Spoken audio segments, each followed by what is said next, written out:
السلام علیکم ملګرو، یم ستاسو ورور ستاسو ملګری نوید جان او تاسو ګورئ نوید جان افیشل. ملګرو، د مفتی منیر شاکر صاحب بیان راسره واورئ، د خپلو کتونکو سره یې لازم محتاط شیر کړئ او پیج درسره فالو کړئ، چینل سبسکرایب کړئ چې داسې اسلامي ویډیوګانې پرې تاسو ته میلاویږي. نو راځئ دا بیان راسره وګورئ، د خپلو کتونکو سره یې لازم محتاط شیر کړئ. حجاج بن یوسف چې ته ورته نن ظالم وایې، هغه حجاج بن یوسف چې تا ورپسې دروغ تړلی دي، ستا نیکونو لیکلي دي چې هغه داسې صحابه قتل کړي دي، تا منلي دي. ستا نیکونو لیکلي دي، خدای نه دي ویلي، نه رسول ویلي. هغه حجاج بن یوسف نه شرم نه درځي چې ستا په دیبل کراچۍ کې راجا داهر یوې جنۍ د سر نه لوپټه قدرې وخوځوله، هغه ته خبر ورغې، هغه محمد بن قاسم د 18 سال په عمر کې راولېږلو او د کراچۍ نه یې شروع وکړه تر ملتانه پورې خلق یې ووال او خلق یې مسلمانان کړل او د هغې ښځې پوښتنه یې وکړه. بېغیرته قومه ته د عافیه صدیقې پوښتنه کوی شي؟ تا یې ټمبم د اسلام دپاره جوړ دی، کور کې کېږده چې څوک یې دنه یو نسي، پیره یې کوه، که ډېره خطره یې شوه پښتانه پرې ودروه. ولې یې ټمبم ساتو؟ یې ټمبم موږ نه ساتي، موږ یې ټمبم ساتو. نن عافیه صدیقه د کافرو په زندان کې بې ګناه پرته ده. کم څه ته چې ته ګناه وایي هغې ته کیدای شي اسلام اړو جرم ونه وایي. او ستا انساني اسلامي او قانوني قوانینو خلاف ستا ملک نه پردی ملک څنګه ښځه بوځي؟ زمونږ ډېر بهادر قوم دی، زمونږ ډېر بهادر پوج دی او پولیس دی او ملیشه ده. بهادرو نه خل ښځې بوځي؟ بهادرانو نه خل خویندې بوځي؟ د بهادرانو نه خلک لوڼه بوځي؟ ستا په دې بهادرۍ دې لعنت وي، ستا په ټمبم دې لعنت وي، ستا په قوت دې لعنت وي، رزیله ستا په شرابو دې لعنت وي چې ستا د کور نه خور او ښځه او لور خلک بوځي او خلک وله جیلونه اچوي. ته ورته ووایه چې که څه جرم وي زه به یې دلته وتړم، اعدام به یې کم، پانسي به وله ورکم، تاله یې نشم درکوی. او که نر وې ته یې راوله د هغ ځای نه، یو کس راوله چې هغه ستا مجرم وي. زمونږ کلي کې یو سړي ښځې سره جګړه وه، ډېر غریب سړی والله دې وبخي، ښځه او خاوند یې کیدای شي دواړه مړی.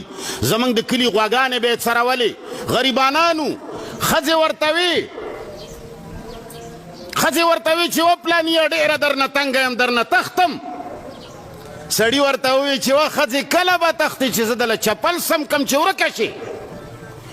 ای های مسلمانه، ستا تیښتې او ستا ضلالت موږ په شرمونو وشرمولو، پاکستانی قوم او پښتونه قومه. کله چې افسر تا ته وایي چې هله هندوستان داسې تا بیا ټوپک راخوستی، پاکستان زنده وه. رزیله چې کله ستا خور بوځي ته چېرته یې؟ ستا مور بوځي ته چېرته یې؟ ستا ورور وهي ته چېرته یې؟ دا ملک چې لوټ که ته چېرته یې؟ دا ملک چې شراب عام کړل ته چېرته یې؟ دا ملک چې ډمتوب عام که ته چېرته یې؟ دا پښتنې چې ټول تباه کړل ته چېرته یې؟ دا مسلمانانې چې ټول ذلیل کړل ته چېرته یې؟ نن ولې زما حرم باندې خلق راخیږي؟ زما عافیه صدیقه نن ولې په امریکا کې پرته ده؟ ته دې ته ناست چې پلنکی چې کوم دی د پلنکي سپورټر دی، دا مرتد دی، پلنی کافر دی، هلو پلنکي ګستاخي وکړه. دا 20 کاله چې عافیه صدیقه په پردي ملک کې د زینهکاریو د بدکاریو سره مخ ده، وړه بچي مخ دي، رزیله دې زنا ته او دې جیل ته او دې بېدینۍ ته ته جایز وایې غلی ناست دی. خو تا اورېدلي نه دي، تا اصولو کې ویلي نه دي السکوت فی معرض البیان بیانون، چې کله یو غلطه کېږي او ته پرې غلی شي نو ته پرې راځي. ته د عافیه صدیقه په جرم راځي، هغې سره په بدکارۍ راځي، هغې سره په ظلم راځي، د هغې بچیو ته بې ګناه قید ورکولو باندې ته راځي.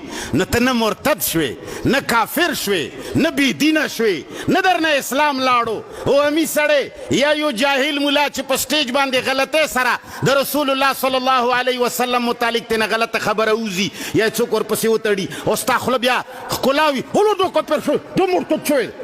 ټولو نه لوی مرتد ته یې، ټولو نه لوی رزیل ته یې. پښتونه ته رزیل یې، مسلمانه ته رزیل یې، مولا ته رزیل یې، افسره ته رزیل یې. تا کې ایمان چېرته دی؟ خو د منبر خاوندان بې غیرته شوي دي، د منبر او د محراب خاوندان خرڅ دي. د منبر او د محراب خاوندانو کې ایمان نشتا نو چې بره سړي کې ایمان نه ښکته خلک ایمان کم ځای نه راوړي. ښکته خو ګډې بیزي دي چې کم شینډکی ولا واچوي. دغو خلکو کې خو خپل عقل نشته. دوی ته خو تاویلي دي چې د قرآن لرې نه ګوریم ثواب ملوي. دوی ته خو تاویلي دي چې د ترجمې ضرورت نشته. دوی ته خو تاویلي دي چې احکام موږ درته ښیو تاسو ته د علم ضرورت نشته. دا خو تاړانده کڼه کینولي. دا خو د هغه بت مثال دی عاجزان لکه چاینا چې نن روبوټ یې جوړوي کم طرف ته چې تاوی. روبوټ تا ته دا نشي ویلی چې په ما چاړه ولې منډې. روبوټ دا نه وایي چې ما ګټر ته ولې لیږې. روبوټ دا نه وایي چې په ما څوک وجنې ولې. مسلمان روبوټ دی، عوام روبوټ دی، پښتون روبوټ دی، زما فوج روبوټ دی، زما پولیس روبوټ دی، زما مولا روبوټ دی. هغه ته چې څوک څه اډر کوي دی وایي چې